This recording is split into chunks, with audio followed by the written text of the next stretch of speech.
वंदना उनकी करे जिनसे सुशोभित है धरा, जिनसे है मानव का पथ प्रकाश ज्योति से भरा।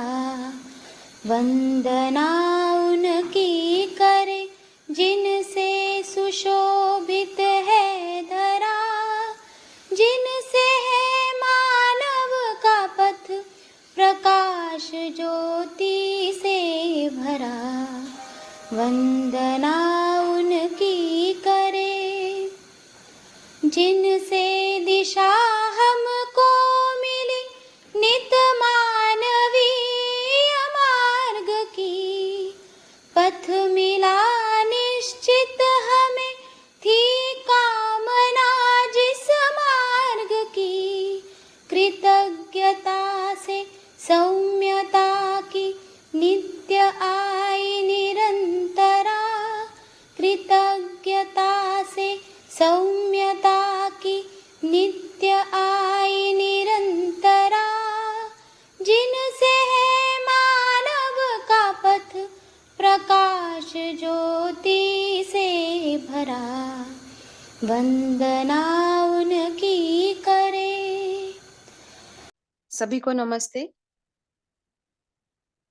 श्रद्धेय बाबा जी के प्रति बहुत बहुत कृतज्ञता, जिनके सानिध्य में रहकर हमें मानवतापूर्ण आचरण की सदैव प्रेरणा मिलती है। ऐसे हमारे सभी के प्रेरणा स्रोत आदरणीय योगेश भैया जी के प्रति कृतज्ञता। कल से हम एक नई गतिविधि की ओर बढ़े जा रहे हैं। मध्यस्थ दर्शन सह अस्तित्ववाद पर आधारित सौरभ शैक्षणिक सामाजिक बहुउद्देशीय संस्था बुल्ढाना द्वारा आयोजित ग्रीष्मकालीन किशोरवयीन व्यक्तित्व विकास शिविर का आयोजन 15 मई से 30 मई 2024 में किया गया था। चेतना विकास मूल्य शिक्षा के आधार पर शिविर की प्रत्येक गतिविधियों की प्रस्तुतियां होने जा रही है। इस ग्रीष्मकालीन शिविर में जो कोर्स निश्चित किए गए थे वे कौन कौन से थे और उन कोर्सेस की क्रियाएं, उद्देश्य और निष्पत्तियां क्या थी, ये जानने के लिए मैं आज के लिए आमंत्रित करती हूँ सागर भैया को। सागर जैन भैया जी। नमस्ते सभी को। नमस्ते वैशाली दीदी। नमस्ते योगेश भैया। नमस्ते। नमस्ते। सबसे पहले तो मैं धन्यवाद देना चाहूंगा योगेश भैया को और महावीर भैया को कि जिन्होंने इतने बढ़िया ग्रीष्मकालीन शिविर में मुझे पार्टिसिपेट करने का मौका दिया और मुझे प्रेरित किया कि यहाँ पर आके हम साथ में काम कर सकें और बच्चों के साथ में वुड वर्किंग जो है उसको प्लान कर सकें। करीब 2 महीने पहले हमने इस सत्र की प्लानिंग की थी और पूरी डिटेल से फिर उसके बाद जब मैं वहां पर बुल्ढाना पहली बार आया तो मैंने जो टीम वर्क देखा, सभी भैया लोगों के बीच में जो एक हंस के खुशी से टीम में कैसे काम करते हैं और कड़ी मेहनत करते हुए कैसे होता है, सुबह 6 बजे से लेकर रात के 10 बजे तक डटे रहते हैं, कैसे ये सब सफल आयोजन कैसे किया जाता है, ये सब मैंने सीखा। तो वहां पर जो सबसे अच्छी बात लगी मुझे वो लगी सबका हार्ड वर्क, डिसिप्लिन और प्लानिंग के साथ जो है पूरा जो हमारा शिविर था वो हुआ। और रूटीन जो था, शेड्यूल बोले या रूटीन बोले, जो बच्चों का था और जो हमारा था, सुबह 6 बजे से लेकर के रात के 10 बजे तक, मतलब इतना बढ़िया तरीके से टाइम मैनेजमेंट किया गया था कि कहीं भी जगह कोई गैप नहीं दिखा और समय का जो है पूरा पूरा सदुपयोग जो है वो दिखा। इसके अलावा जो बात मेरे दिल के सबसे सबसे करीब रही, जो छुई, वो सेवा संस्कार जो बच्चों को दिया जा रहा है सभी भैया लोगों और दीदी लोगों के द्वारा, वो एक काफी सीखने लायक जो है चीज दिखी, जिसकी आज के दौर पे बहुत ज्यादा कमी दिखती है। कोई भी जो है सेवा करना नहीं चाहते, लेकिन पाना सब चाहते हैं। तो यदि इस बचपन से ही, छोटी उम्र से ही सेवा के प्रति यदि बच्चों को और बड़ों को प्रैक्टिकल करने का मौका मिले, और जिस तरीके से सफेद टोपी के द्वारा उनको जानकारी दी गई कल्चर के बारे में, पिछले गाँव ले गया गया एक्टिविटी में, वो भी अच्छा लगा। और उसके अलावा जो एक और अच्छी चीज लगी मुझे, कि छोटी छोटी चीजों का जो मैनेजमेंट हम कैसे कर सकते हैं, जैसे वाटर मैनेजमेंट, फूड मैनेजमेंट, है ना, जिसमें वेस्टेज ना हो, कम से कम रिसोर्सेस में हम अपनी दिनचर्या का पालन कर सकें, ये सब भी अच्छा लगा। अब मैं आता हूँ अपने जो है सत्र था कारपेंट्री का, उसके ऊपर। हमने वहाँ पर लकड़ियों की व्यवस्था करने के लिए पहले से ही बता दिया गया था। तो बहुत ही अच्छी सुंदर तरीके से लकड़ियों की पहले से ही व्यवस्था थी। मैं और महावीर भैया रायपुर से सभी प्रकार के टूल्स लेकर के अपनी गाड़ी से वहां पर पहुंचे। पहले दिन तो लगा कि पता नहीं बच्चे लोग कर पाएंगे कि नहीं, या हमारा परफॉर्मेंस कैसा रहेगा, हम समझा पाएंगे कि नहीं। लेकिन जैसे जैसे दिन बीतते गए, ये लगा कि सभी के मन में उत्साह सीखने का बहुत ही ज्यादा है। और सभी बच्चों ने, छोटे से लेकर के जो बड़े उम्र के बच्चे थे, सभी ने मन लगा के पार्टिसिपेट किया। और जैसा हमने सोचा था, उससे कई गुना ज्यादा जो है पार्टिसिपेशन भी रहा, हम सिखा भी पाए, बच्चे सीख भी पाए। और ऐसी प्लानिंग नहीं थी कि हम प्रदर्शनी भी लगा पाएंगे और जो हमारे प्रोडक्ट्स बने हैं उसको डिस्प्ले भी कर पाएंगे, ऐसा तो हमने सोचा ही नहीं था। प्रदर्शनी वाला जो भाग था, वो तो एक समझ लीजिए कि बोनस था। हमने सोचा था कि बस उनको सब टूल्स के बारे में जानकारी, टेक्निक के बारे में जानकारी, है ना, और जो बेसिक्स होते हैं उतना ही हम बता पाएंगे। लेकिन टीम वर्क में इतना अच्छा काम हुआ कि जैसे हम सभी ने देखा ही है, वहां पर रॉ मटेरियल के रूप में लकड़ी थी। और जब फाइनल जो है हमारा बल्क में प्रोडक्शन हमने किया, हर एक जो डिजाइन है उसका 50 पीस 25 पीस ऐसा बल्क में हमने प्रोडक्शन किया, 7 8 डिजाइन का। उसके अलावा मटेरियल में भी हमने, क्योंकि वहाँ बैम्बू की उपलब्धता थी, तो बैम्बू जो है वो नेट बहुत ही में अच्छी घुसायला मटेरियल है। कशावर क्योंकि हेलो, आवाज आ रही है मेरी? हाँ, तो बैम्बू भी हमारे प्लान में नहीं था कि हम बैम्बू से भी काम करेंगे, लेकिन वहाँ पे बैम्बू की उपलब्धता थी। तो बैम्बू के बारे में भी हम जानकारी दे पाए और बैम्बू के साथ में भी हम काम कर पाए। अब इस वुड वर्किंग से सीखने में जो मिला बच्चों को, उसके बारे में थोड़ा ध्यान आकर्षण करना चाहूंगा। बच्चे जो है, जो स्कूल में पढ़ाई करते हैं, मैथमेटिक्स की है या साइंस की है, तो वो देख नहीं पाते हैं कि इसका यूज हम अपने जीवन में कहाँ करेंगे।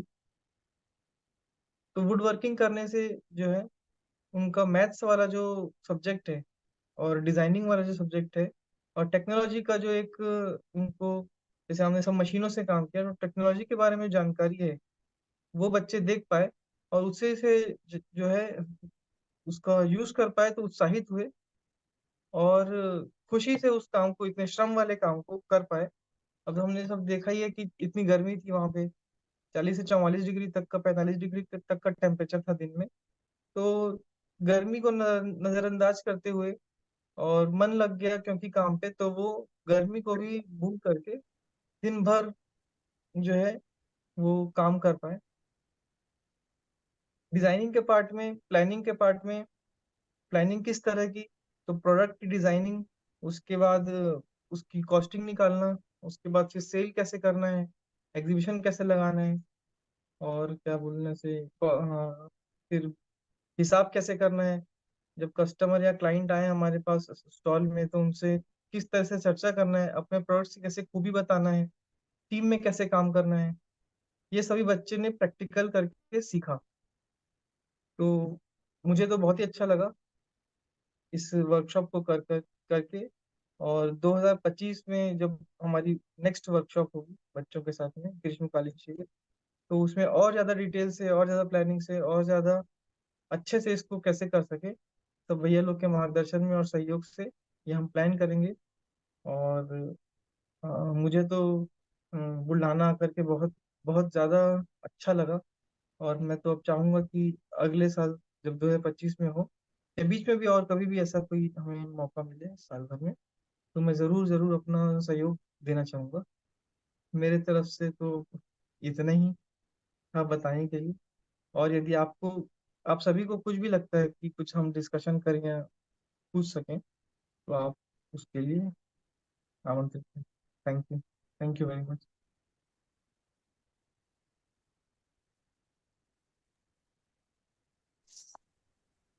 बहुत बहुत धन्यवाद भैया जी।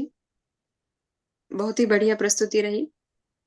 बच्चों के छोटे छोटे स्किल पर ध्यान देकर उन्हें बढ़ाने के लिए आपकी ओर से जो प्रयास हुए वो सही में सराहनीय थे। तो फिर से आपका बहुत बहुत धन्यवाद।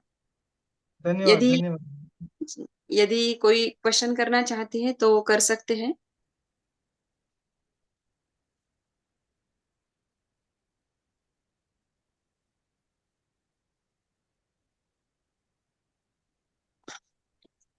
एक बात और ऐड करना चाहूंगा मैं, कि जी सेफ्टी का हम पूरा ध्यान रखा। जिस तरीके से हमने सोचा था, सभी को सेफ्टी के बारे में भी समझाया गया, और सभी बच्चों ने और बड़ों ने उसका पालन भी किया। तो इस वजह से जो है कोई हमारे साथ अप्रत्याशित घटना या दुर्घटना वो भी नहीं देखने को मिली। तो ये सबसे बड़ा अचीवमेंट मैं मानता हूँ, क्योंकि जो टूल्स थे वो बहुत ही ज़्यादा हैवी थे, मशीनरी भी अच्छी, बड़ी बड़ी मशीनें थी। तो सभी ने सेफ्टी का और डिसिप्लिन का ध्यान रखा। तो इसके लिए सभी बच्चे जो है धन्यवाद के पात्र हैं। जी भैया, इसका भी क्रेडिट क्रेडिट आपकी ओर ही जाता है, क्योंकि पहले दिन जब आपने वो बड़ी बड़ी मशीन लाके वहां पे रख दी तो एक बार हमारे भी मन में आया था कि इतने सारे बच्चे हैं और ये सब कैसे हैंडल कर सकेंगे। फिर भी बहुत अच्छे से आप सभी ने बच्चों को समझा दिया था, तो उसकी वजह से बच्चों को ये सारे काम करते वक्त बहुत ही आनंद आया। और एक बात ऐड करना चाहूंगा, अब जो ध्यान में आ रही है, कि जो मोटिवेशन मिलता है बच्चों को, से प्रैक्टिकल काम करके खुद बच्चे सेल्फ मोटिवेटेड हो जाते हैं। और जो आखिरी दिन था जब एग्जीबिशन का था, पूरे 6 दिन हमने काम किया, और 7वें दिन में जब एग्जीबिशन लगाए, तब जो 7वें दिन में बच्चों के चेहरे की खुशी बता रही थी कि उन्होंने जो श्रम किया है, जो सीखा है, उसको वो बता पा रहे हैं। और उनके चेहरे की खुशी जो है वो काफी झलक रही थी चेहरे से उनके। और वो काफी खुश होकर के अपने अपने जो स्टॉल्स थे उसमें प्रेजेंटेशन दे पा रहे थे, अपना अपनी बात कर पा रहे थे।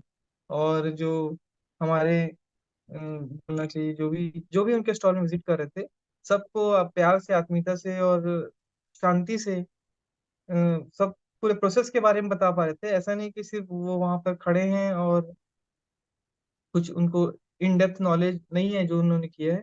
छोटी से छोटी चीजों का वो सटीक उत्तर दे पा रहे थे, जो भी उनसे क्वेश्चंस किए जा रहे थे हमारे द्वारा या सभी बड़े लोगों के द्वारा।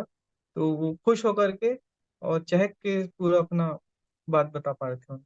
तो ये एक और अच्छी बात लगी कि 7वें दिन जो है संतुष्टि दिखे उनके चेहरों पर।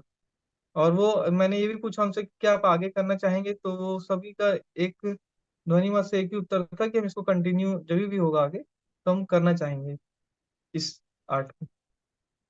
धन्यवाद। बहुत बढ़िया, धन्यवाद भैया जी। और अगले सफर के लिए आपको बहुत सारी शुभकामनाएं।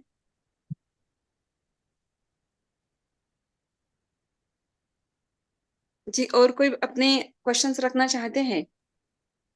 जी दी, मैं बोल सकता हूँ। जी जी भैया जी। जो भैया जी का कार्यक्रम है, मैं भी था अपने बेटे के साथ, देखा मैंने, बहुत अच्छा लगा। मैं यहाँ पे अपने एक सुझाव के तौर पे, पता नहीं वो फिजिबल है कि नहीं, कि ये जो भैया जी सिखा रहे थे उसमें बच्चे को इंटरेस्ट देखा, करते हुए देखा, उनके प्रोडक्ट देखे, उनका प्रेजेंटेशन देखा, तो क्या ये जो मतलब ये पूरा जो भी जीवन का कार्यक्रम है वो मतलब एक तरीके से प्रैक्टिकल था। तो ये एक लगातार मतलब शिक्षा की वस्तु बन बन सकती है क्या? ऐसा कोई प्रोग्राम हो सकता है? जैसे अब हम तो साल में एक बार तो करेंगे ही, और लगातार कुछ ऐसा प्रोग्राम आप डिजाइन कर सकते हैं जिससे कि बच्चे शुरू से ही इसके संपर्क में रहेंगे और उनके इंटरेस्ट निकल के आएंगे तो शुरू से सीखेंगे। तो ऐसा मेरा कहना था, आप सोचिए या कुछ हो सकता है मिलकर के हमारा, बताइए। धन्यवाद। जी भैया, बिल्कुल हो सकता है। छोटी में जो अभिभावक विद्यालय स्कूल है, तो पिछले सत्र में हमने करीब 6 महीना जो है लगातार, जैसा बाकी सब्जेक्ट्स की पढ़ाई होती है वैसी कारपेंटरी की भी वर्कशॉप हुई। हर शनिवार को सुबह 9:30 बजे से लेकर के 3:30 बजे तक बच्चे जो हैं कारपेंटरी करते थे अपने वर्कशॉप में, और मैं जाता था रायपुर से उनको सिखाने के लिए। तो एक भी ऐसा गैप नहीं हुआ, एक भी दिन मतलब मिस नहीं हुआ बच्चों की तरफ से। बच्चे हफ्ते भर उत्साहित रहते थे कि हम शनिवार का इंतजार करते थे कि कब शनिवार आएगा, कब हम वहाँ वर्कशॉप में जाके सही में अपने हाथों से काम करेंगे। फिर उसका जो प्रतिफल ये देखने को मिला, जब अभी हमारा स्कूल का एनुअल फंक्शन था मार्च में, 30 मार्च को, तो जितना भी शेड मतलब जो पंडाल लगने का काम होता है, तो बैम्बू का उपयोग करके बच्चों से ही हमने पूरे 10 पंडाल बनवाए। और 10 पंडाल में 10 तरह की कलाओं का प्रदर्शन हुआ, जिसमें rangoli making, cooking, science project, wood working, sales, और भी अलग अलग किस्म के जो है स्टॉल बच्चों द्वारा लगाए गए और बच्चों द्वारा ही पूरा मैनेज किया गया। तो कहने का ये मतलब है कि अच्छा, उसमें और 400 प्रकार के 400 पीसेस, 20 आइटम जो है, हर एक आइटम के 20 पीस, मतलब कि 400 पीसेस की manufacturing with packing and labelling and branding and costing, ये सब बच्चों के द्वारा ही की गई। और जो उससे एनुअल फंक्शन में जो डिस्प्ले हुआ, उससे जो है बच्चे सेल भी कर पाए प्रोडक्ट्स को। और लोगों के द्वारा जो है, जो वहाँ पार्टिसिपेंट्स आए थे देखने, करीब 1200 लोग आए थे उस एनुअल फंक्शन में, 10 गांव के आसपास के। तो सभी देख करके, बच्चों की मेहनत को देख करके और जो उन्होंने सीखा है वो देख करके गदगद हो गए। तो हम स्कूलों में इस तरह के वर्कशॉप लगा सकते हैं। एक या दो कोई सहयोग करने वाले हमको मिल जाए, तो साल भर ये प्रोग्राम हम हफ्ते में कम से कम एक बार, या महीने में कम से कम एक बार, या 15 दिन में कम से कम एक बार, ये हर स्कूल में तो हम प्लान कर ही सकते हैं। बस जरूरत है कि कोई एक व्यक्ति जो है इस काम को लेने की जवाबदारी अगर ले लेते हैं, तो आसानी से हम ये काम कर सकते हैं। और ये इसका प्रैक्टिकल जो है हमने अभिभावक विद्यालय रायपुर में, हिम्मत छोटी में जो है वो करके अभी पिछले वर्ष देख चुके हैं। और इस साल जो है और इसको रिफाइनमेंट के साथ और इसको बारीकी के साथ काम करेंगे अभी नए सत्र में। धन्यवाद। धन्यवाद भैया। और आपको इसके लिए जो भी हेल्प चाहिए होगी या सहयोग चाहिए होगा, तो आप मुझसे कभी भी कांटेक्ट कर सकते हैं, हम साथ में मिलकर भी कर सकते हैं, है ना। तो उसकी तो कोई दिक्कत ही नहीं। जो भी जी प्लानिंग भैया। करना, डिजाइनिंग करना होगा मतलब सब्जेक्ट की, तो हम वो कर सकते हैं। बहुत बहुत धन्यवाद भैया जी। अभी हम अगली कड़ी की ओर चलते हैं। कल के सत्र में हमने भैया जी द्वारा ये समझने का प्रयास किया कि सभी मूल्य हमारे में कैसे विकसित हो सके, और इसी चर्चा को संक्षेप में रखने के लिए जया दीदी हमारे साथ जुड़ी है। जया दीदी, आपका स्वागत है। आप संक्षेप में कल के सभी मुद्दों को एक बार पुनश्च सभी के सामने रखें। धन्यवाद दीदी। सभी को नमस्ते। बाबा जी को शत शत नमन। बाबा जी के प्रति बहुत बहुत कृतज्ञता। योगेश भैया को वंदन। कल का जो सत्र था वो बहुत ही मोटिवेशनल था और बहुत ही उपयोगी और प्रेरणादायी था। कल के सत्र में सबसे पहले तो भैया ने जो सचिन भैया तांबेकर द्वारा ग्रीष्मकालीन शिविर के बारे में कुछ प्रक्रिया का विश्लेषण सुना, उसके बारे में बताया। उसमें भैया ने इस मुद्दे पर हमारा ध्यानाकर्षण कराया कि मूल्य और मूल्यमयता हमारे में कैसे विकसित हो और आगे की पीढ़ी तक कैसे मूल्यमयता ट्रांसफर कर पाए। तो उसके लिए भैया ने कुछ बिंदु हमें बताए। तो उसमें पहला बिंदु है अभ्यास। 7 संबंधों में जो मूल्य है उस मूल्यों का अभ्यास। दूसरा बिंदु है कार्यक्रम।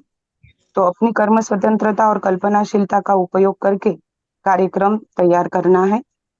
तीसरा बिंदु है उत्साह, जो स्वभाव गति में होने के लिए आवश्यक है। आवेशित गति में हम संवेदना में जीते हैं और उपकार भाव से शिक्षा के कार्यक्रम विकसित करना है। मेरी योग्यता पात्रता को विकसित करने के लिए चेतना विकास शिक्षा का कार्यक्रम ही सबसे बढ़िया है और सटीक है। कार्यक्रम मतलब छोटे से प्रयास जो जागृति के लिए अनेक कोण दिशा पहचान सकते हैं। उत्साहवर्धन होता है और उत्साहवर्धन से प्रवृत्ति परिमार्जन के लिए रास्ता बनता है और हम भय प्रलोभन मुक्त होने के लिए कार्यक्रम उत्साह और प्रवृत्ति मार्जन ये सीढ़ी अपना सकते हैं। प्रवृत्ति परिमार्जन में जो सकारात्मक आता है उसका हम उत्सव भी मना सकते हैं। तो उत्साह से प्रवृत्ति परिमार्जन से उत्सव और उत्सव से सेवा श्रम व्यवहार, इन मुद्दों पर ग्रीष्मकालीन शिविर आयोजित था। इन सारे कार्यक्रमों से मानसिकता में क्या अंतर आया ये भी देखना जरूरी है। फिर भैया ने हमें बताया कि जो अभी तक हमने 7 संबंधों में मूल्य का अभ्यास किया उसमें स्थापित मूल्य, शिष्ट मूल्य, वस्तु मूल्य, इन तीनों मूल्यों के अंतर संबंध पर आधारित व्यवस्था जिसे हम मानवीय व्यवस्था कहते हैं, उस मानवीय व्यवस्था को कैसे समझे जो हमारी चाहना है और इन संबंधों में कितनी विशालता है। तो इन सबको समझने के लिए जो विशाल मूल्य है स्नेह, प्रेम, विश्वास, इनको समझकर संबंध की ऊंचाई का तृप्ति बिंदु पहचान कर ऐसी व्यवस्था में हम जी सकते हैं और सुखी हो सकते हैं, दूसरों को भी सुखी कर सकते हैं। इसको समझने का प्रयास किया। इस सारे प्रयास में जो कोर में है वो मानव है, जो मानव स्थापित मूल्य को समझता है, शिष्ट मूल्य को समझता है, वस्तु मूल्य को समझता है, संस्कृति, सभ्यता, विधि, व्यवस्था को समझता है, जो दृष्टा है, करता है, भोगता है, न्यायकारी है। मानव इकाई स्वयं दृष्टा है, समझने वाला है, मानव ही करने वाला है, मानव ही भोगता है, मानव ही न्यायकारी है, ऐसा हमें स्पष्ट होता है। दृष्टा पद में होने से हमें जो संबंधों में कोरिलेशन है वो दिखते हैं। हम स्थापित मूल्य, शिष्ट मूल्य, वस्तु मूल्यों में जो अंतर संबंध है उसका निरीक्षण भी कर सकते हैं। भ्रम की स्थिति में संवेदना से सुखी होने के प्रयास से संबंधों की मर्यादा हमसे छूटती है, ये समझ में आया। उससे हम कभी सुखी कभी दुखी होते हैं, तनावग्रस्त स्थिति में रहते हैं। तो 3 पीढ़ी के साथ एकाग्रता चाहिए, वो मिल नहीं रही है। इसका परिणाम हम मानव मूल्यों को समझे बिना आज संबंधों में अपेक्षा रूप में व्यवहार करते हैं और अपेक्षा है तो भय बना रहेगा। मानव मूल्य के अध्ययन की जो पृष्ठभूमि है, मानवीय आचरण की फ्रेम, उसको विस्तार से और उसकी आचार संहिता मानव मूल्य के अध्ययन से मिल सकती है और मानव मूल्य के अध्ययन के साथ जीवन मूल्य के प्रकाश में, क्योंकि जीवन में होना है विश्राम और मानव में होना है समाधान। यही समाधान स्थापित मूल्य में, शिष्ट मूल्य में, वस्तु मूल्य में हमें झलकता है और फलस्वरूप मानव में समाधान, भाव, सेवा, वस्तु, इन 3 आयामों से समझ में आता है, कार्यक्रम के रूप में निकल कर आता है। फलस्वरूप स्थापित संबंध में मूल्य, मर्यादा, स्वाभाविक शिष्टता, सेवा और वस्तु जो कि समाधान, समृद्धि, अभय सहअस्तित्व के रूप में झलकता है। इसलिए हम आप सभी को स्वयं के मानव होने पर अब अधिक गहराई के साथ सोचना है, क्योंकि शिष्ट मूल्य, स्थापित मूल्य, वस्तु मूल्य की स्पष्टता से सभी को स्वभाव गति का अनुमान होता है, आश्वस्ति मिलती है। समाधान कैसा, उसका स्वरूप दर्शनवाद शास्त्र में, संविधान में बाबा जी ने डिटेल हमें दिया है। आगे हम उसको पढ़ने ही वाले हैं। कर्तव्य और दायित्व बोध होने वाला है और अनुकरण से अभ्यास भी करेंगे और शिक्षित भी होंगे। अब हम मानवीय व्यवहार को समझने का प्रयास कर रहे हैं। मानव मूल्य के रूप में अब हमारी जो स्थिति है उसकी पहचान ज्ञान अवस्था के रूप में होती है। भैया ने कल्पना की कि 40-50 जो लोग हम हैं, ये सभी लोग ज्ञानाकार होने का प्रयास कर रहे हैं, मतलब ज्ञानावस्था का रूप गुण स्वभाव धर्म को समझने का प्रयास कर रहे हैं, उसमें ढलने का प्रयास कर रहे हैं। वैसे रूप तो हमें मिला ही है, हमें गुण का अभ्यास, स्वभाव का अभ्यास, धर्म में होने का अभ्यास करना है। ज्ञानावस्था की इकाई होने के रूप में एक दूसरे को पहचान पाए, एक दूसरे का उत्साह बढ़ा पाए, एक दूसरे की प्रवृत्ति को परिमार्जित करने का अवसर मिलना है, समय मिलेगा तो इन सारे प्रयास से हमें जो भी उपलब्धि रहेगी उसमें गुण और स्वभाव हमारे बदलेंगे। तो इन उपलब्धि से ही सुख का संदर्भ, जो हम सुख धर्मी हैं, जो अभी अज्ञात है, वो हमें ज्ञात होगा। ज्ञानावस्था के साथ काम करने का उत्सव हम मना सकते हैं। मानव मूल्य समझ में आना, स्वयं पर काम करना, दूसरे मानव को ज्ञानावस्था की इकाई में पहचान पाना। इसलिए भैया ने 2 मुद्दों पर ध्यानाकर्षण कराया था। पहला मुद्दा है कि परिवार में 3 पीढ़ी के साथ अंतर संबंध को समझना।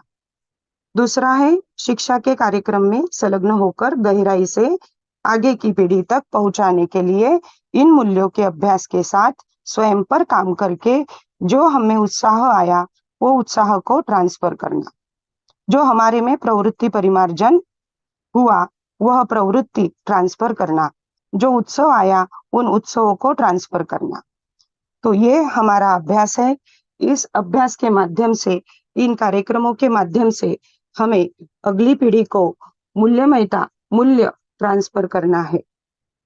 फिर भैया ने थोड़ी समीक्षा की सद्य परिस्थिति की, जिसमें हमें ये ध्यान में आया कि संसार में जो 800 करोड़ लोग हैं, उनको अगर हम देखते हैं तो उनके जिंदगी को हम अगर देखते हैं तो उनकी जिंदगी में हमें कॉम्प्लेक्सिटी ही दिखती है। इन कॉम्प्लेक्सिटी को हैंडल करने के लिए हम कितना भी प्रयास करें, अपने सुख दुख के ऊपर उठकर सोचे तो वो बहुत ही डरावना है। लेकिन हमें डर के नहीं चलना चाहिए, ये सोच विचार डर के बंद नहीं करना चाहिए। बंद करके रिजल्ट आएगा नहीं, उल्टा भय बढ़ेगा। एक क्रांति की योजना, एक रास्ता दिया है। बाबा जी ने हमें एक साहस का रास्ता दिया है। संवेदना से सुखी दुखी होने का क्रियाकलाप को स्वेच्छा से इसके प्रति आकर्षण है, उसमें निराकर्षण होकर अस्तित्व सहज व्यवस्था के साथ अपनी मानसिकता को तालमेल करके करने का प्रयास करेंगे। तो ये छोटे छोटे हमारे जो प्रयास है, इससे हमारे जो कदम आगे बढ़ेंगे, तो इन बढ़ते हुए कदमों का प्रभाव देखने का अभ्यास हमें करना है। तो ये मुझे बहुत ही बढ़िया लगा कि अपनी मानसिकता में हम सिर्फ संवेदना से सुखी दुखी होने का जो क्रियाकलाप है उस पर थोड़ा नियंत्रण करके अस्तित्व सहज व्यवस्था के साथ अपनी मानसिकता को ढलना है। तो जो कॉम्प्लेक्स हो गया है, उन कॉम्प्लेक्सिटी को पहले एक्सेप्ट होना और उन पर अच्छे से ऑब्जर्वेशन करके अभ्यास करके उसको पहचान पाना, उसको कैटेगराइज कर पाना, ये भी एक आवश्यक अध्ययन है जो अभी हमें इस कंटेम्पररी शिक्षा में है, उसका भी अभ्यास हमें करना है। कॉम्प्लेक्सिटी के अध्ययन के लिए और मानव मूल्य की पृष्ठभूमि में हमें प्रचलित मनोविज्ञान का अभ्यास आवश्यक है, क्योंकि जब हम स्वयं पर काम करते हैं हमको मनोविज्ञान का परिचय होना आवश्यक लगता है। मानव संबंध में काम करते हैं तब हमें समाज शास्त्र का परिचय होना आवश्यक है, और शेष प्रकृति के साथ काम करते हैं तब हमें अर्थशास्त्र का पता होना आवश्यक है। इन 3 शास्त्रों को इंटर डिसिप्लिनरी कहते हैं। प्रस्ताव है मानव मूल्य के अध्ययन के लिए। भैया ने बताया कि कक्षा 11वीं और 12वीं के जो मनोविज्ञान, समाजशास्त्र, अर्थशास्त्र के पुस्तक है उसको पढ़ना आवश्यक है। तो ये भी समझ में आया। इससे पहले ऐसा लगता था कि इसको पढ़ने की कोई आवश्यकता नहीं है, लेकिन कल के सत्र से ये बहुत स्पष्ट हो गया कि ये पढ़ना भी बहुत आवश्यक है। मानव संबंध में जो कॉम्प्लेक्सिटी है ये कितने प्रकार की है ये उससे हमें समझ में आएगा। पहले सभी चर्चा ये स्थापित मूल्य, शिष्ट मूल्य, वस्तु मूल्य हमने जो की है ये उसका सारा बैकग्राउंड बना हुआ ही है। ये सारा बैकग्राउंड ध्यान में रखते हुए प्रचलित मनोविज्ञान, समाजशास्त्र, अर्थशास्त्र हम पढ़ सकेंगे। इनमें जो समस्याओं के विश्लेषण है, ऐसे कौन से इश्यूज है एंड चैलेंजेस है कि जो जटिल मुद्दे हो गए हैं, जो हमें सॉल्व करने हैं, और इसका जो सॉल्यूशन है ये मध्यस्थ दर्शन में हमें बाबा जी ने दिया ही है, लेकिन उनमें जो गैप है वो देखना है, ये अभ्यास हमें करना है। हमारा प्रत्येक व्यवहार इन 3 शास्त्रों के प्रभाव में रहता ही है। हमारी मूल्यमयता पर इन 3 शास्त्रों का प्रभाव हमेशा दिखता है। हमारा प्रत्येक आचरण, व्यवहार, इन व्यवहार में सभी मान्यताएं जो है, उन मान्यताओं पर काम करने का मतलब है इन सभी मान्यताओं का व्यवस्थित आकलन करना और निराकरण करने के लिए तैयार होना। सभी जांच कर हो तभी विकल्प हमको स्पष्ट दिखेगा।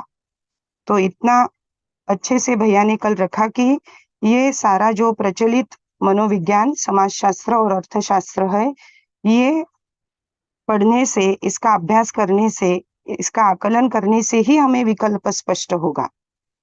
कॉम्प्लेक्सिटी को समझते समय पहला मानव मूल्य हमें जो दिखता है वो है धीरता।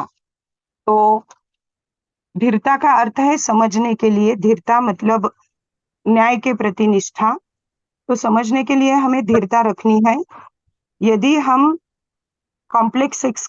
कॉम्प्लेक्सिटी को समझेंगे नहीं, अधीर होकर कूद पड़ेंगे, तो आगे जो इसका प्रभाव है वो संबंध में, शिष्टता में और हमारे साधन पर पड़ता है। ये अंतर संबंध समझने का प्रयास करेंगे। समझने के लिए धीरता मूल्य की बहुत आवश्यकता है। समझने के बाद वीरता बनी ही रहती है। आचरण की फ्रेम जिसमें नीति मूल्य और नित्य मूल्य की जोड़ से मानव का चित्र स्पष्ट होता है, ये हमारी कल्पना में आए। और आचरण पर प्रभाव है कंटेम्पररी डिजाइन का। प्रचलित प्रभाव को खुद ही पहचान पाना, और ये प्रभाव इच्छा, विचार, आशा पर आ गए हैं। कौन सी शक्ति है जो इन प्रभावों को दूर कर सकती है? तो ये बहुत बढ़िया लगा मुझे कि आज तो अपने पास, हमारे पास ऐसी कोई शक्ति नहीं है, तो हम लेंगे बाबा जी की समाधान की शक्ति, जो उधार रूप में लेंगे। और ये तब तब तक लेंगे जब तक हमारी तीव्र इच्छा होगी कि इन कॉम्प्लेक्सिटी को हमें कैसे दूर करना है, इससे हमें कैसे दूर होना है, कैसे निकलना है और सरल और सहज होना है। तो बाबा जी के अनुभव की रोशनी में, समाधान की रोशनी में हमें इससे बाहर निकलने का रास्ता मिलता है, सरल और सहज होने का रास्ता मिलता है। ये हमारे लिए बहुत ही बड़ी उपलब्धि है, और ये सारा भैया के माध्यम से हमें समझ रहा है। तो भैया के प्रति, बाबा जी के प्रति बहुत बहुत कृतज्ञता। धन्यवाद दीदी। सभी को नमस्ते। धन्यवाद दीदी, बहुत बढ़िया, अच्छे से सभी मुद्दों को आपने रिवाइज किया। इसी चर्चा को आगे बढ़ाते हुए और संबंध निर्वाह मूल्यों पर मार्गदर्शन के लिए मैं योगेश भैया जी को आमंत्रित करती हूँ कि कृपया वो हमें मार्गदर्शन करें। तत्पूर्व मैं सभी से निवेदन करती हूँ कि इस कार्यक्रम को अधिक श्रवणीय करने के लिए हम सभी जन अपने माइक म्यूट रखेंगे। भैया जी। जी नमस्ते। सागर भैया का बहुत बहुत धन्यवाद, जया दीदी का धन्यवाद उनकी सटीक प्रस्तुति के लिए। हम चर्चा कर रहे हैं कि मानव मूल्य को कैसे समझे।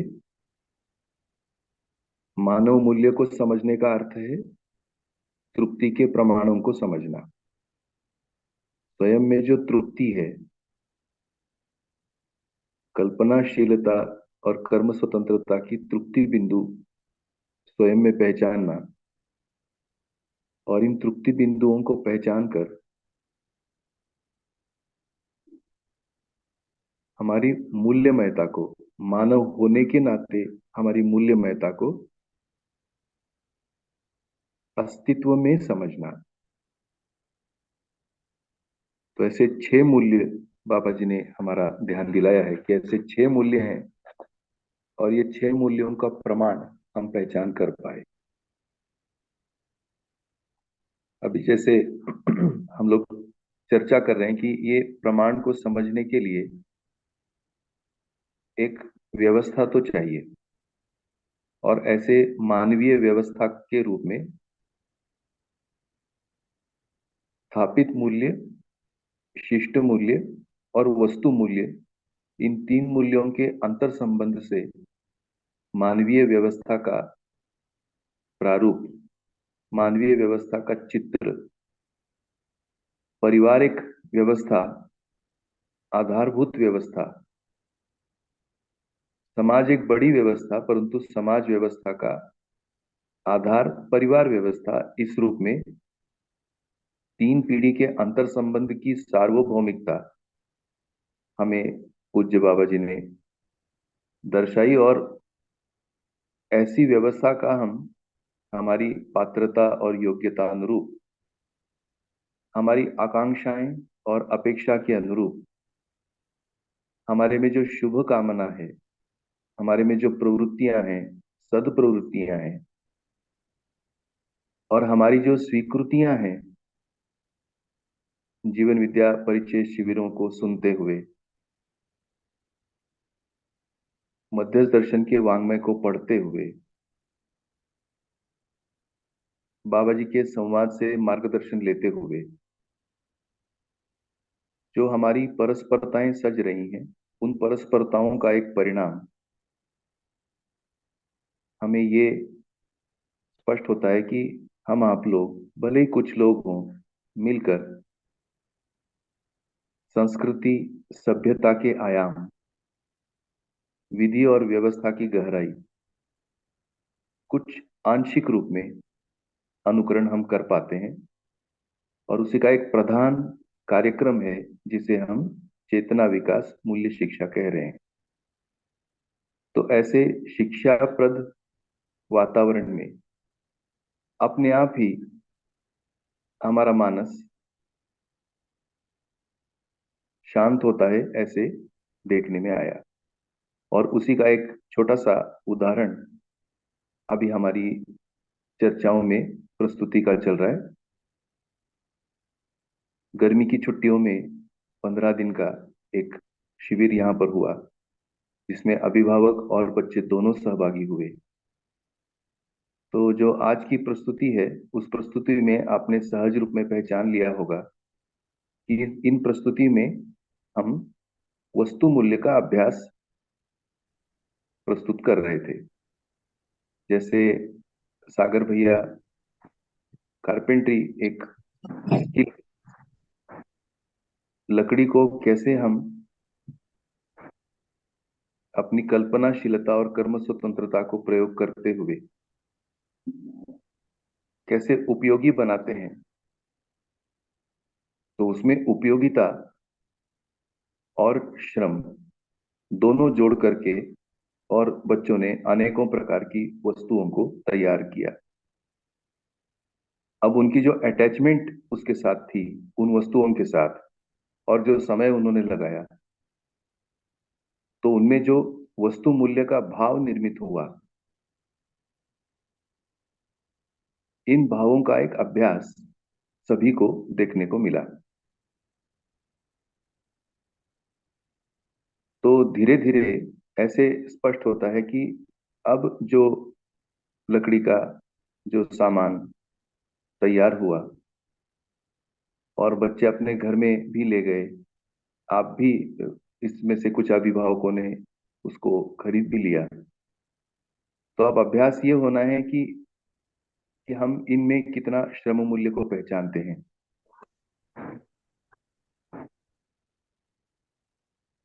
और जो सामग्री विद्यालय में बची, उस सामग्री का कैसा ध्यान बच्चे रखते हैं, क्योंकि इस विद्यालय के भी बच्चे उसमें भाग ले रहे थे। तो जो जो सामग्री बची, उस सामग्री का किस प्रकार से विद्यालय के वातावरण में एक प्रभाव रहता है, उन प्रभावों को भी पहचानने की आवश्यकता। तो ऐसा सामान्यतः देखने में आया है कि गहरे में यदि ये मूल्य हमको छूते हैं, तो सामान्यतया मानव के रूप में हमारे में ये धीरता ऐसे स्पष्ट होती है कि वस्तु मूल्य तैयार करते समय, उसको तैयार होते समय, जैसा अभी सागर भैया ध्यान दिला रहे थे कि कुछ मशीनरी का प्रयोग करते समय उसमें जो सुरक्षा के नियम है, इन नियमों को पालन करना, ये मानव मूल्य के रूप में धीरता है।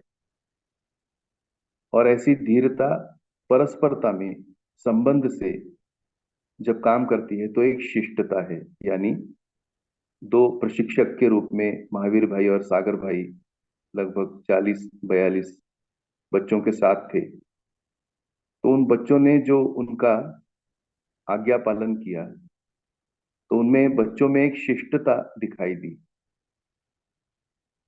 और इन दो प्रशिक्षक जो एक धैर्य के साथ इन बच्चों के साथ बने रहे, तो अपने में आंशिक रूप में एक धीरता का प्रकटन कि हम सभी बच्चों को ये उत्पादन कार्य सिखा सकते हैं, यह एक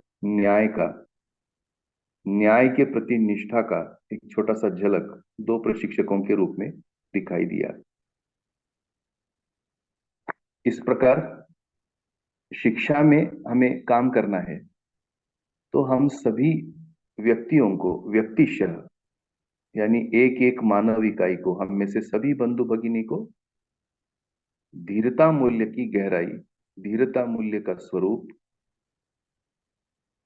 ये जानकारी होना आवश्यक है। और वैसा हमारा कार्यक्रम, वैसे हमारे अभ्यास, वैसा हमारा प्रवृत्ति परिमार्जन होना आवश्यक है। उदाहरण के लिए, अगर हम केजी टू पीजी यानी क्लास 1 से लेकर पीजी तक एक समय आंकते हैं, तो ये लगभग 18 से 20 वर्ष का समय है। और हमें चेतना विकास मूल्य शिक्षा कार्यक्रम में मानव मूल्य के साथ काम करना है, तो स्वाभाविक रूप से एक स्थिति हमको स्पष्ट होती है कि ये 15 से 20 वर्ष का काम है। जैसे आज बच्चे हमारे साथ है, अभी जैसे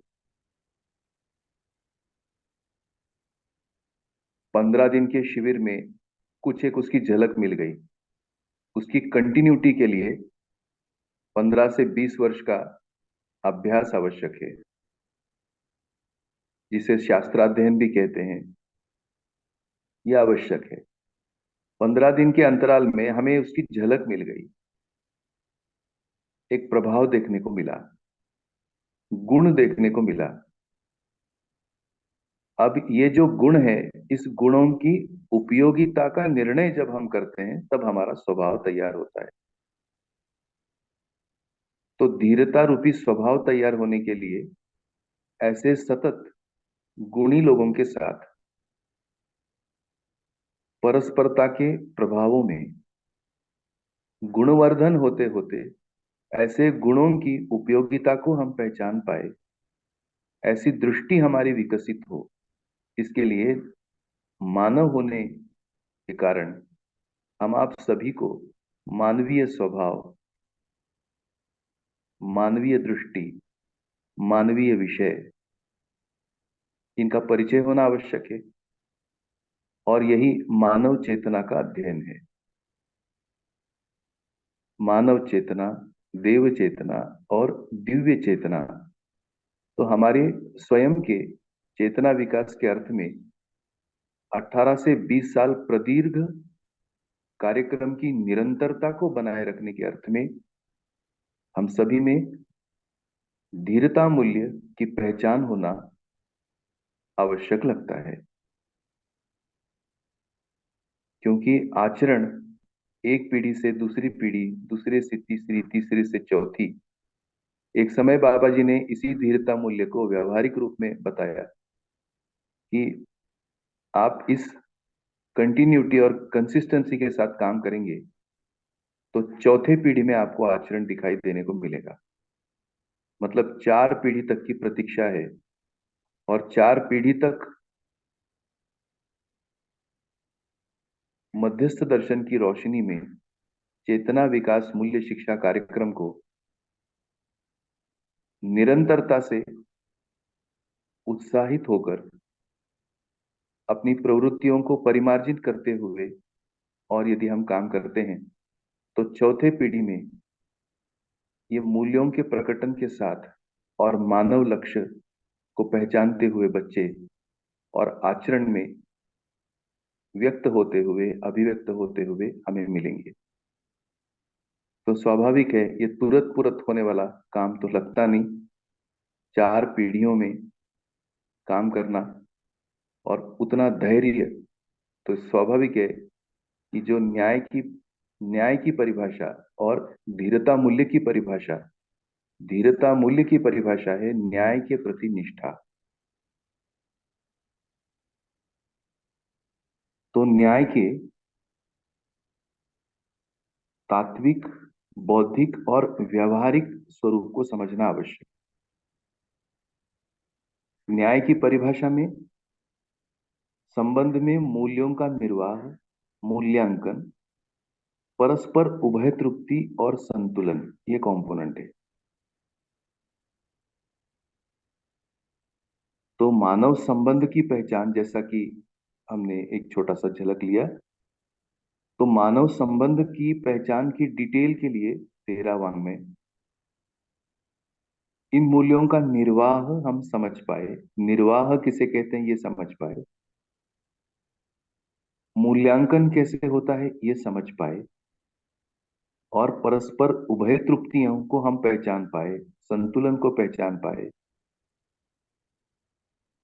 इस प्रकार यदि हम न्याय को समझने की कोशिश करेंगे तो तात्विक रूप में एक परिभाषा है समाधान, समृद्धि, अभय, सहअस्तित्व के अर्थ में अध्ययन, उत्पादन, कार्य व्यवहार करना। फिर से एक बार, न्याय का तात्विक स्वरूप हम मानवों में, हम व्यक्तियों में स्थिर होने से हमें मानव लक्ष्य यानी समाधान, समृद्धि, अभय, सहअस्तित्व के अर्थ में हमारा कार्य व्यवहार 3 डायमेंशन में दिखेगा, अध्ययन के डायमेंशन में दिखेगा, उत्पादन के डायमेंशन में दिखेगा और कार्य व्यवहार के डायमेंशन में दिखेगा।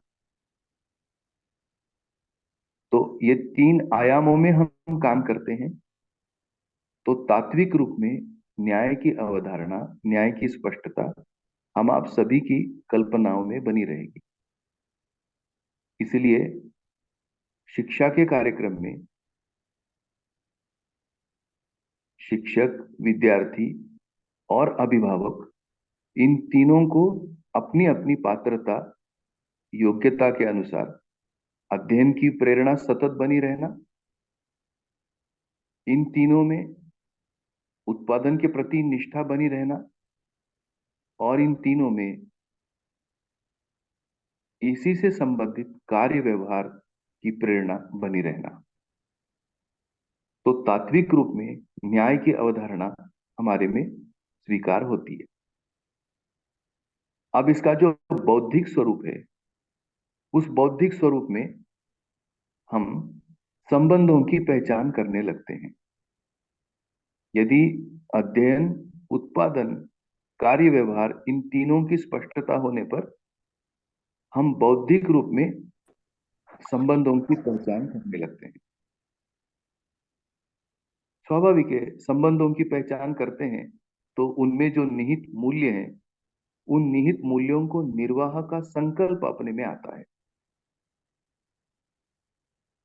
और ऐसे संकल्प सहज उनमें मूल्यांकन होना है, ये स्वीकृति होती है।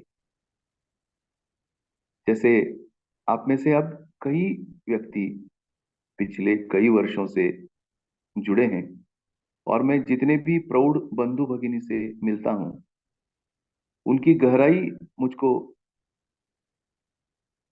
पहुंचती है जब वे कहते हैं कि भैया हमारा मूल्यांकन हो।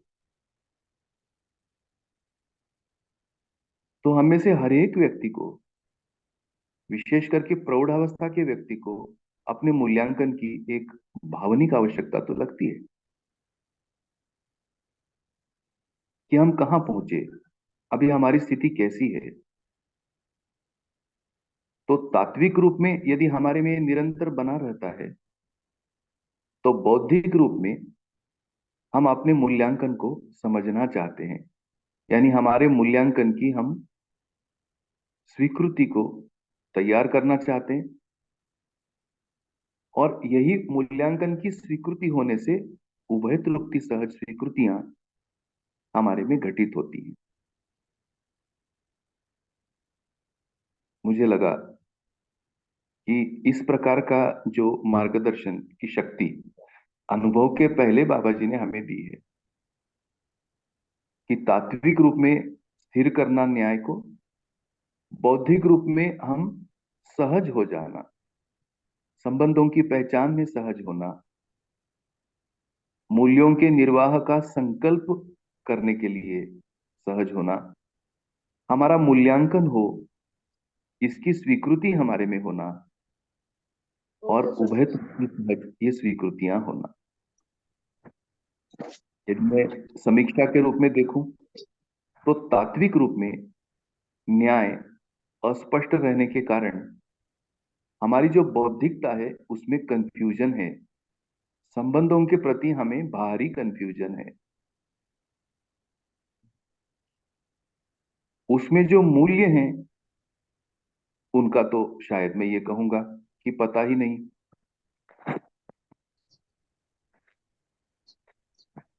क्योंकि जिस शिक्षा प्रणाली से हम आए हैं, जिन शिक्षाओं के हमारे ऊपर गहरे प्रभाव हैं, उन शिक्षा में ही ये प्रणाली का अभाव है।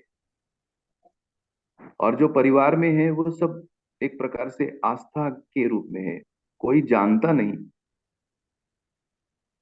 कि कैसे व्यवहार होना है, कैसे आचरण होना है। जो सामान्य संवेदनाओं के संकेत है, और यदा का कोई विशेष प्रयास अपने परिवार में आचरण के लिए करता हो, ऐसे कुछ व्यक्ति के व्यवहार में दिखाई देता है। परंतु आज की स्थिति तो बहुत ही गंभीर है। जितना भौतिकवाद आज परिवार में, जितना संग्रह सुविधा छाया हुआ है, ऐसे कितने व्यक्ति हैं जो अपने आचरण और व्यवहार के प्रति गंभीर होकर मेरे आचरण और व्यवहार का कोई मूल्यांकन हो ऐसा सोचते हैं, बल्कि आचरण और व्यवहार में यदि कोई कहने जाए, अपने ही परिवार के लोग, तो उसके रिएक्शंस अधिक आ रहे हैं, प्रतिक्रियाएं हैं। और शायद इसलिए 3 पीढ़ी में आचरण और व्यवहार पर कोई चर्चा, कोई भाष्य नहीं है। तो फिर जब मूल्यांकन की ही स्वीकृति नहीं है, फिर उभय तृप्ति सहज स्वीकृति तो फिर दूर की बात हो गई। इसलिए हम सभी बंधु भगिनी, हम अपने को ज्ञान अवस्था की इकाई स्वीकारते हुए और न्याय की अवधारणा को स्पष्ट करते हुए, हम संबंधों की पहचान में अपनी बौद्धिकता को प्रयोग करते हुए, मूल्यों के निर्वाह के संकल्प लेते हुए, स्वाभाविक है ऐसे संकल्पों के लिए लक्ष्य की आवश्यकता है। तो लक्ष्य समाधान, समृद्धि, अभय, सहअस्तित्व हो गया। और ऐसे लक्ष्य के अर्थ में अध्ययन की निरंतरता, उत्पादन की निरंतरता और कार्य व्यवहार की निरंतरता, इन 3 मुद्दों पर हमारा सतत ध्यान बने रहने की आवश्यकता, ये न्याय है। और व्यावहारिक रूप में परिवार संबंधों का निर्वाह, परिवार व्यवस्था का निर्वाह, समाधान, समृद्धि, प्रमाण सहित सार्वभौम व्यवस्था, सहज परंपरा, ऐसा व्यवहारिक परिभाषा न्याय का बाबा जी ने दिया है। तो व्यवहार रूप में परिवार संबंध निर्वाह, परिवार व्यवस्था का निर्वाह और समाधान, समृद्धि, प्रमाण सहित अब जैसे चर्चा अपनी हो रही है, सार्वभौम व्यवस्था, सहज परंपरा। तो यूनिवर्सल रियलिटी के साथ, यूनिवर्सल ऑर्डर के साथ हमारा व्यवहार होने से न्याय का स्वरूप हमको स्पष्ट होता है। और ऐसे न्याय के प्रति निष्ठा, यही धीरता है। और ऐसे न्याय के प्रति निष्ठा के लिए स्वाभाविक है, ऐसे न्याय की एक आचार संहिता हमें चाहिए। जब तक कि हम क्रियापूर्ण नहीं होते, जब तक कि हम समझदार नहीं होते, तब तक हम सभी को आचार संहिता की आवश्यकता, और ऐसी आचार संहिता व्यवस्था और व्यवस्था में भागीदारी के रूप में मुझे लगता है व्यवहारिक होगा सोचना। हमारे में से एक व्यक्ति ऐसे सोचे कि मैं एक आचार संहिता में काम करूं, मुझको लगता है ये संभव नहीं है। तो व्यवस्था को समझना, यानी परिवार व्यवस्था को समझना, शिक्षा व्यवस्था को समझना, और परिवार व्यवस्था सहज होते हुए शिक्षा व्यवस्था में भागीदारी करने से एक आचार संहिता का स्वरूप न्याय सहज और हमें स्पष्ट हो सकता है। तो ऐसे न्याय के प्रति निष्ठा, ये मानव मूल्य है। और जैसे जैसे मानव मूल्य को या मानव मूल्य की समझ हमारी मौलिकता को छूने लगती है, हमारे गुण स्वभाव को छूने लगती है, वैसे वैसे हमारे में गुणात्मक परिवर्तन घटित होने लगता है। और ऐसे गुणात्मक परिवर्तन का मूल्यांकन होना, ऐसे मूल्यांकन की स्वीकृतियां होना, और ऐसा गुणात्मक परिवर्तन सभी में हो रहा है, यानी सभी गुणी हो रहे हैं, सभी में सद्गुण प्रकट हो रहे हैं, और ऐसे सद्गुणों का एक स्वभाव हो रहा है। इस प्रकार से हम सभी में एक रस निर्मिति, खुशहाली, उत्साह, प्रवृत्तियों का बदलना और उत्सवशीलता, ये तीनों स्थितियां देखने को मिलेंगी। जैसा अभी पूर्णिमा दीदी का एक मुद्दा था कि उत्सव कहाँ होता है, तो उत्सव बुद्धि में होता है। जैसे जैसे बुद्धि को सही स्वीकार होता है, बुद्धि में उत्सव की स्थिति बनती है। उत्साह की स्थिति वृत्ति में दिखाई देती है। जैसे न्याय को समझने के लिए वृत्ति में उत्साह रहता है, धर्म, सत्य, सहज अपेक्षाओं के साथ ऐसा उत्साह क्यों? क्योंकि वृत्ति में जो रिक्तता रही, उस रिक्तता को भरने का संभावना नजर आने से, ऐसी संभावनाओं को ही भास कहते हैं। जैसे मन वृत्ति के साथ एक सूत्रता होने से जो सत्य भासता है, और जो वृत्ति की रिक्तता, जो हम अपनी जिंदगियों में एक रिक्तता को पहचान पा रहे, ऐसी रिक्तता को भरने की संभावना निर्मित होने से जीवन में एक उत्साह, वृत्ति सहज उत्साह प्रकट होकर, ऐसे उत्साह से और हम समझने के लिए आगे बढ़ते। और जैसे जैसे वृत्ति चित्त बुद्धि में एक सूत्रता होती है, बुद्धि में सत्य पहुंचने लगता है, नियम पहुंचने लगता है, बुद्धि को नियम स्वीकार होता है, प्रमाण स्वीकार होता है, ऐसी स्थिति में जीवन में एक उत्सवशीलता का प्रभाव, बुद्धि में जो आप्लावन क्रिया है, और उससे मन वृत्ति चित्त बुद्धि में एक सूत्रता होकर जीवन में संगीतमयता की संभावना, उसकी निरंतरता की संभावना निर्मित होने लगती है। और ऐसा मानो प्रतीत होता है लक्ष्य निकट है, हम लक्ष्य के निकट जा रहे हैं, विकसित हो रहे हैं, हमारा चेतना विकास हो रहा है। इस प्रकार के लक्षण हमारे में दिखाई देने से मुझे लगता है कि मानव मूल्य को समझने का अभ्यास इस प्रकार से धीरता मूल्य से शुरू होता है। आगे सप्ताह हम वीरता को समझने का प्रयास करेंगे, उदारता को समझने का प्रयास करेंगे, और इन तीन व्यवहार को लौकिक व्यवहार कहते हैं, और मानव होकर दया, कृपा, करुणा को समझते हैं, इनको पारलौकिक व्यवहार भी कहा गया है। तो इस प्रकार से मानव होकर व्यवस्था सहज धीरता, वीरता, उदारता, और जागृति सहज, दया, कृपा, करुणा, इन स्वभावों को हम समझने का प्रयास करेंगे और यही मानव मूल्य की चर्चा हम पूरी करेंगे। बहुत बहुत धन्यवाद आज की उपस्थिति के लिए।